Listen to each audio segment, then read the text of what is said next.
যে দুনিয়ার মানুষে যা কিছু করবে আমি আল্লাহর জন্য করবে।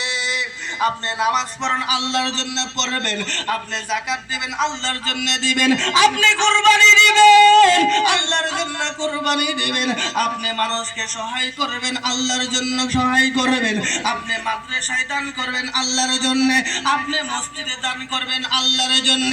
মুসলমান বাবাজি, এখন এই পৃথিবীর জমিনে আমরা এসেছি, এমন একটা সময় ছিল আমাদের কোনো অস্তিত্ব ছিল না। সুবহানাল্লাহ। আল্লাহ রাব্বুল আলামিন বলেন, ও দুনিয়ার মানুষেরা শুনো, তোমাদেরকে যখন দুনিয়ার মধ্যে পাঠাইছি তোমাদের কোনো অস্তিত্ব ছিল না, তোমাদের কোনো ঠিকানা ছিল না, তোমাদের কোনো ডিগ্রি ছিল না। আমি আল্লাহ রাব্বুল আলামিন পৃথিবীর জমিনে পাঠাইয়া এক এক করে এক একজনকে এক এক ডিগ্রি দিয়ে পাঠাইছি, এক এক ডিগ্রি দান করছি।